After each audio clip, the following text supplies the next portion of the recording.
Hello दोस्तों, स्वागत है आपका आज की वीडियो में, जिसमें हम संविधान वाले चैप्टर के जो भी इंपॉर्टेंट क्वेश्चंस हैं, रिक्त स्थान है, सही गलत है, असर्शन रीजन है, वो सारे क्वेश्चंस को देखेंगे। तो चलिए सबसे पहले क्वेश्चन से स्टार्ट करते हैं। पहला क्वेश्चन आपका कि भारतीय संविधान का कौन सा प्रावधान बिना किसी बहस के पारित किया गया था।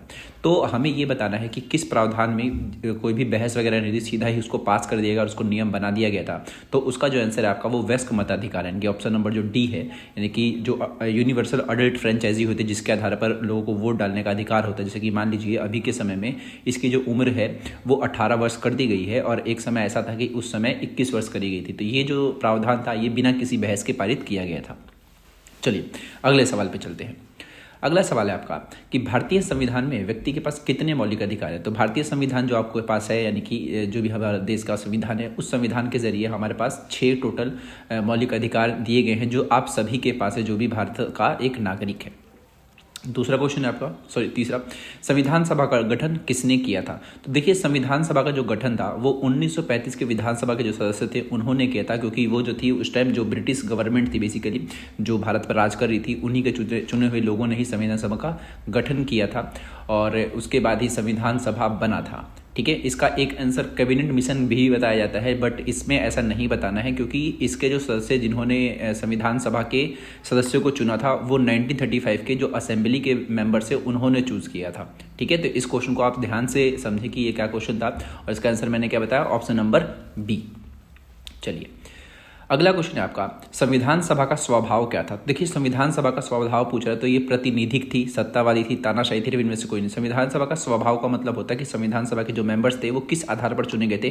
तो प्रतिनिधि के रूप में चुने गए थे। प्रतिनिधि का मतलब होता है कि लोगों के जो भी रिप्रेजेंटेटिव है, बहुत जैसे कि मान लीजिए 10 लाख लोगों पर एक व्यक्ति को चुना गया था, तो वहां पर क्या था, वो 10 लाख लोगों का एक रिप्रेजेंटेटिव चुना गया था। तो यहाँ पर जो आंसर होगा आपका वो प्रतिनिधिक कहलाएगा, क्योंकि सत्तावादी और तानाशाही नहीं था, अपनी मर्जी से नहीं आए थे, ना ही किसी सरकार ने अपने मन से दिया हो। वो लोगों ने बेसिकली जिन नेताओं को चुना, उन नेताओं ने उन व्यक्तियों को चुना जो संविधान सभा के क्या कहते हैं उसको सदस्य के रूप में शामिल हुए थे। तो इसका जो आपको आंसर बताना है ऑप्शन नंबर ए बताना है, यानी कि रिप्रेजेंटेटिव या फिर प्रतिनिधिक आप लिख सकते हैं।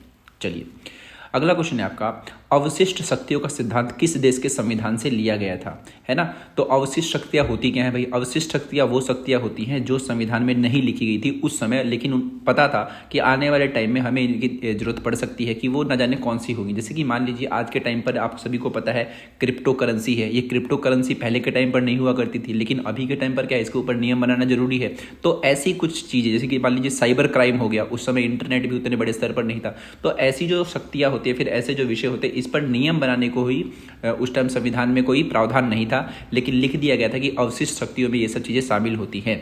तो ये जो अवशिष्ट शक्तियों का जो सिद्धांत था वो हमने भारतीय संविधान ने कनाडा के संविधान से लिया था। अगला क्वेश्चन है आपका, अगला क्वेश्चन हमारा असर्शन और रीजन है। तो असर्शन क्या कह रहा है, असर्शन कह रहा है कि भारतीय संविधान को उधारों का थैला कहा जाता है। तो ये बिल्कुल सही बात है कि जो भारतीय संविधान है आपका वो उधारों का थैला है, क्योंकि भारतीय संविधान में अलग अलग देशों से बहुत सारे प्रावधान लिए गए हैं। रीजन क्या है, रीजन बताया जा रहा है कि भारतीय संविधान में कई प्रावधान अन्य देशों के प्रावधानों से लिए गए हैं। ठीक है, तो ये दोनों ही बातें सही है और दूसरी वाली बात पहले वाले से मैच भी कर रही है ना। तो अब हमें इसका आंसर बताना है। आंसर इसका क्या होगा भाई, ए और आर दोनों सही हैं और आर ए का सही स्पष्टीकरण है। तो पहला वाला ही हो जाएगा हमारा, यानी कि असर्शन और रीजन, यानी कि अभिकथन और कारण दोनों के दोनों सही हैं और जो आपका कारण है वो अभिकथन की सही व्याख्या कर रहा है। तो ऑप्शन नंबर ए हम इस पे क्या करेंगे, टिक करेंगे। चलिए अगले क्वेश्चन पे चलते हैं। अगला क्वेश्चन आपका कि संविधान तय करता है कि अंतिम निर्णय लेने का अधिकार किसके पास होगा। तो बिल्कुल सही बात है, संविधान ही ये तय करता है कि अंतिम निर्णय लेने का अधिकार किसके पास है। और दूसरा इसका रीजन कह रहा है कि संविधान नियमों और विनियमों का एक सेट है। तो ये दोनों बातें जो हैं वो सही हैं, बट जो दूसरी वाली बात है ना कि संविधान क्या कर रहा है, नियमों का और विनियमों का एक सेट है, ये सही बात तो है, लेकिन ये ऊपर वाले से मैच नहीं कर रहा है। जैसे कि हमने पिछला क्वेश्चन पढ़ा कि जो दूसरा वाला था वो पहले वाले से मैच कर रहा था, लेकिन यहाँ पर क्या है कि अभिकथन भी ठीक है, कारण भी ठीक है, लेकिन जो कारण है आपका वो अभिकथन से मैच नहीं कर रहा। इसीलिए इसका ऑप्शन हमें देखना पड़ेगा कौन सा होगा। इसका जो ऑप्शन होगा हमारा ए और आर दोनों सही है, यानी कि ऑप्शन नंबर बी, लेकिन आर ए का सही स्पष्टीकरण नहीं है, है ना। क्योंकि जो हमारा कारण है क्या वो ऊपर वाले से सही मैच कर रहा है, बिल्कुल भी नहीं कर रहा है। इसीलिए इसमें हम क्या चूज करेंगे, बी चूज करेंगे, क्योंकि दोनों कथन सही तो है बट वो जो रीजन है वो असर्शन का सही एक्सप्लेन नहीं कर रहा। तो ऑप्शन नंबर बी इसका सही उत्तर होगा। चलिए अगले सवाल पे चलते हैं। अगला सवाल है आपका कि भारतीय संविधान सभा के अध्यक्ष कौन थे। तो देखिए, भारतीय संविधान सभा के जो अध्यक्ष थे वो डॉक्टर राजेंद्र प्रसाद थे। ये थे आपके क्या कहते हैं उसको, परमानेंट थे। इससे पहले एक नॉन परमानेंट भी चूज किए गए थे जिसको डॉक्टर सच्चिदानंद सिन्हा भी कहा जाता है, और उसके बाद सभी संविधान सभा के सदस्यों ने इनको चूज किया था कि भाई जो भी डॉक्टर राजेंद्र प्रसाद हैं वो भारतीय संविधान सभा क्या होंगे, अध्यक्ष होंगे। चलिए दूसरा क्वेश्चन, कठोर संविधान से आप क्या समझते हैं। देखिए, कठोर संविधान का मतलब होता है एक ऐसा संविधान जिसमें आसानी से किसी भी नियम को बदला ना जा सके, उसी को हम बोलते हैं कठोर संविधान। अगला क्वेश्चन आपका कि भारतीय संविधान सभा के कितने सदस्यों ने संविधान पर हस्ताक्षर किए थे। तो हस्ताक्षर वाला क्वेश्चन अलग आता है और उसमें टोटल सदस्य कितने थे वो अलग आता है। तो जो इसमें आंसर है आपका, जितने लोगों ने हस्ताक्षर किए थे वो आपका 284 सदस्य, यानी कि 284 सदस्यों ने मिलकर के संविधान सभा के पर हस्ताक्षर किया था। अगला क्वेश्चन आपका कि भारतीय संविधान में कितनी अनुसूचियां हैं। तो भारतीय संविधान में आज के टाइम पर यानी कि 2025 के हिसाब से अगर हम देखें तो इसमें कुल 12 अनुसूचियां हैं। अगर आपको 12 अनुसूचियां जाननी है तो आई बटन में लिंक दे दूंगा मैं, आप वहां से देख सकते हैं 12 अनुसूचियां कौन कौन सी हैं। फिलहाल अगले क्वेश्चन पर चलते हैं। अगला क्वेश्चन आपका कि मौलिक अधिकारों का प्रावधान किस देश के संविधान से लिया गया है। तो जैसा कि आपको पता है कि मौलिक अधिकार जो है हमने दूसरे देशों के संविधान से लिया है। तो ये कौन सा देश है भाई आपका, वो है आपका यूएस यानी कि यूनाइटेड स्टेट्स ऑफ अमेरिका, यानी कि संयुक्त राज्य अमेरिका। तो संयुक्त राज्य अमेरिका से हमने मौलिक अधिकारों का प्रावधान लिया है। चलिए अब हमें बढ़ने हैं रिक्त स्थान। पहला क्वेश्चन क्या आपका, क्रिप्स मिशन भारत में कब आया था। तो देखिए, जो क्रिप्स मिशन आपका है वो मार्च 1942 के टाइम पर आया था, जिसको क्रिप्स मिशन भी कहा जाता है, और ये 1942 में भारत आया था। दूसरा क्वेश्चन आपका कि भारतीय संविधान डैश को अपनाया गया। तो अपनाया गया और लागू किया गया दोनों अलग अलग आंसर है, इस बात का आप ध्यान रखिए। तो अपनाया गया जो आपका आता है वो 26 नवंबर 1949 आपको बताना है, ठीक है। और एक आता है कब उसको लागू किया गया। तो लागू कब किया गया भाई, उसको आंसर आपको बताना है 26 जनवरी 1950, ठीक है। तो भारतीय संविधान को कब अपनाया गया है एक तरीके से मान लीजिए, तो इसका आंसर आपका बताएंगे 26 नवंबर 1949। और भारतीय संविधान को कब लागू किया गया तो वो बताएंगे 26 जनवरी 1950। चलिए अगले सवाल पे चलते हैं।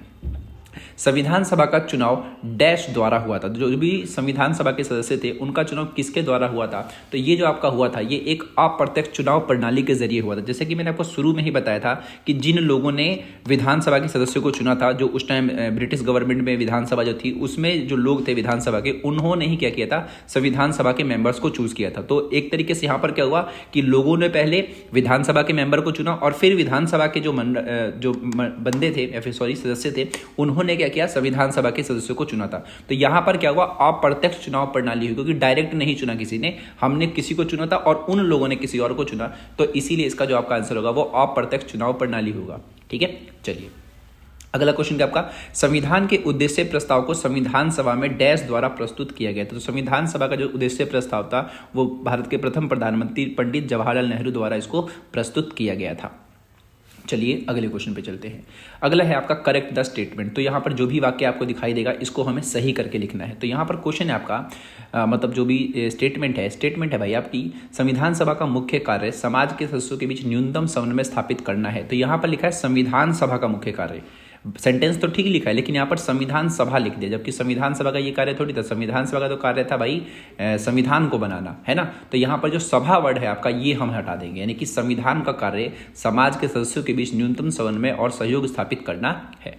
चलिए अगला है मौलिक अधिकारों का प्रावधान ग्रेट ब्रिटेन से लिया गया है। तो अभी मैंने थोड़ी देर पहले ही आपको एक क्वेश्चन कराया था कि मौलिक अधिकार किस देश से लिया गया भाई, आपका अमेरिका, यानी कि संयुक्त राज्य अमेरिका। तो इसका जो सही स्टेटमेंट होगा आपका, मौलिक अधिकार का प्रावधान अमेरिका से लिया गया है। संयुक्त राज्य अमेरिका उस देश का नाम है, या फिर अमेरिका भी आप लिख सकते हैं।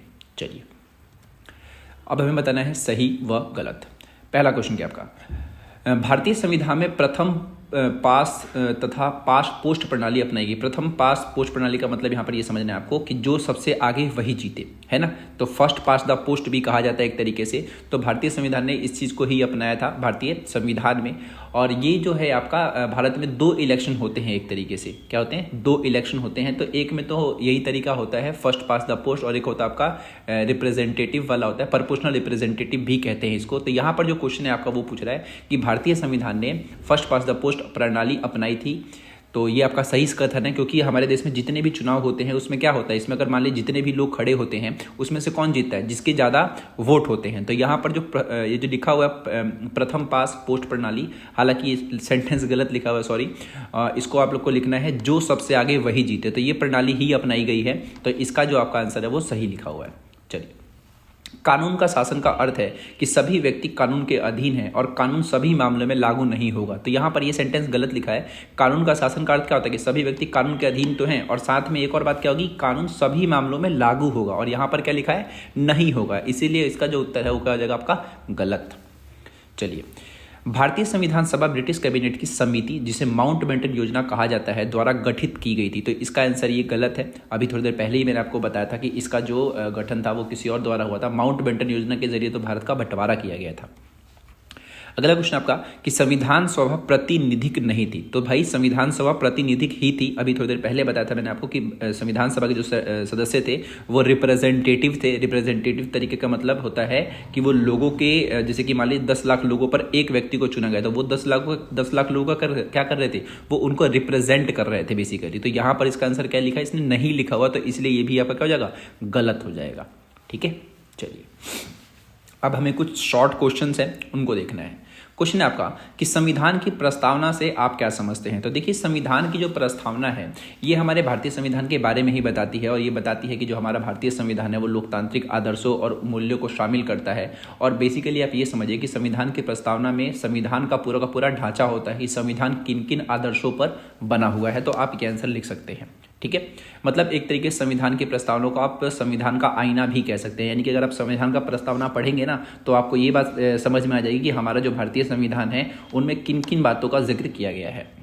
दूसरा क्वेश्चन आपका, अगला, कि क्रिप्स मिशन ने भारतीय संविधान के बारे में क्या सुझाव दिया। तो देखिए, जो क्रिप्स मिशन था उसने यही बताया था कि अगर भारतीय संविधान बन जाता है तो इससे क्या होगा कि जो पूरा का पूरा जो भारत है वो आपका एक यूनियन ऑफ स्टेट बन जाएगा। यानी कि भारत क्या बन जाएगा, एक राज्यों का संघ बन जाएगा। जैसे कि मान लो जो भारत है आपका, भारत क्या है, यहाँ पर अलग अलग राज्य हैं, इन राज्यों को मिला करके भारत एक बना हुआ था, एक फेडरल कंट्री हमने बना रखी है। तो ये क्रिप्स मिशन का एक तरीके से सुझाव था। यानी कि क्रिप्स मिशन ने सुझाव दिया कि संविधान सभा द्वारा बनाया गया संविधान भारत का संघ स्थापित करेगा। चलिए अगले क्वेश्चन पे चलते हैं। अगला क्वेश्चन आपका कि भारतीय संविधान किसके प्रति प्रतिबद्ध है। तो भारतीय संविधान जो आपका है किसके प्रति प्रतिबद्ध है, इसका आंसर होगा भाई कि भारतीय संविधान लोकतंत्र के प्रति प्रतिबद्ध है। क्योंकि भारतीय संविधान टोटल किसके उस पर चलता है, वो लोकतांत्रिक मूल्यों के आधार पर चलता है। ठीक है, क्योंकि हमारे यहाँ पर भारत में किसकी सरकार है भाई, लोकतांत्रिक प्रकार की सरकार है। संविधान में जो भी चेंज करना है लोकतांत्रिक तरीके से ही होता है। जो भी वहाँ पर मिनिस्टर्स होते हैं लोकसभा में, राज्यसभा में, वहाँ पर रिप्रेजेंटेटिव होते हैं हमारे, वो इन सब चीज़ों को तय करते हैं। तो यहाँ पर लोकतांत्रिक तरीके से ही चलता है। इसीलिए जो हमारा भारतीय संविधान है वो क्या है, भारतीय संविधान यानी कि हमारा संविधान लोकतांत्रिक मूल्यों के प्रति प्रतिबद्ध है।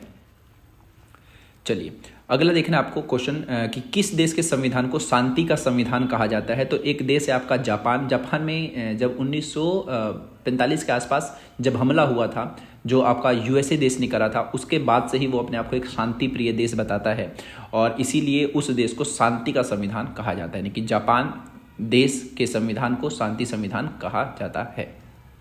अगला क्वेश्चन क्या भाई, पारस्परिक बहिष्कार से आप क्या समझते हैं। देखिए, पारस्परिक बहिष्कार का मतलब होता है कि भाई हम मिल करके किसी चीज़ का बहिष्कार करेंगे। बेसिकली यहाँ पर क्या है कि धर्म और राज्य एक दूसरे के आंतरिक मामलों में हस्तक्षेप नहीं करेंगे, आर्थिक मामलों से अलग है। जैसे कि मान लो जो भारत है आपका, भारत का एक धर्मनिरपेक्ष राज्य है। ठीक है, तो धर्म और राज्य वो एक दूसरे के जो भी मामले हैं, जो भी एक तरीके से जो भी इंटरफेरेंस है वो बेसिकली नहीं होगा। यही इसका अर्थ होता है कि धर्म भाई राज्य के मामलों में हस्तक्षेप नहीं करेगा, और जो राज्य है वो धर्म के मामले में हस्तक्षेप नहीं करेगा। राज्य का मतलब यहाँ पर देश कहा जा रहा है। अगला क्वेश्चन आपका कि अनुच्छेद 371A क्या है। तो अनुच्छेद 371 तो आपने पहले भी सुना होगा। तो यहाँ पर पूछ रहा है अनुच्छेद 371A क्या है। तो जो आप देखते हैं, क्या कहते हैं इसको, नॉर्थ ईस्ट के जितने भी देश आप देखते हैं, देश नहीं सॉरी जो राज्य हैं, उसमें से एक राज्य आपका नागालैंड। इस नागालैंड राज्य को 371A के जरिए विशेष प्रावधान या फिर विशेष राज्य का एक तरीके से दर्जा दिया गया था, और वही इसका संबंध इससे है। यानी कि नागालैंड को अनुच्छेद 371A के तहत विशेष राज्य का दर्जा दिया गया है। अगला क्वेश्चन आपका कि 19वीं सदी की शुरुआत में प्रेस की स्वतंत्रता पर प्रतिबंध का विरोध किसने किया था। तो 19वीं शताब्दी एक ऐसी शताब्दी थी जिस समय बहुत बड़े स्तर पर प्रेस आ चुके थे, मीडिया आ चुका था। मीडिया कहने का मेरा मतलब है यहाँ पर अखबार आ गए थे, प्रिंट कल्चर बेसिकली आ गया था। तो प्रिंट कल्चर आने की वजह से क्या हुआ था कि अंग्रेजों को इस बात का डर था कि भाई अगर प्रिंट कल्चर इतने बड़े रूप में हावी होएगा तो लोग कुछ भी लिखेंगे और उनके लिखने की वजह से उनकी सरकार भी गिर सकती है, लोग उस सरकार के खिलाफ हो सकते हैं। तो इस चीज़ को रोकने के लिए ही 19वीं शताब्दी में ब्रिटिश गवर्नमेंट ने क्या किया था भाई, प्रेस की स्वतंत्रता पर प्रतिबंध लगा दिया था। और इस चीज़ का विरोध किया था भाई राजा राम मोहन रॉय ने। ठीक है, तो राजा राम मोहन रॉय इंग्लिश वर्ड है, राजा राम मोहन रॉय हिंदी वर्ड है। तो यही आपके क्वेश्चंस थे। मिलता हूं मैं आपसे अगली वीडियो में, तब तक के लिए गुड बाय। और आपसे मैं एक विनती नहीं आग्रह करूंगा कि भाई आप जो है हमारे चैनल पर अगर नए हैं तो प्लीज़ हमारे चैनल से जुड़ जाइए। और आज के बाद जो भी इसमें वीडियोज़ आएंगी वो क्लास 11th के ही एग्ज़ाम को हम कवर करेंगे। तो चलिए मिलते हैं अगली वीडियो में, तब तक के लिए गुड बाय।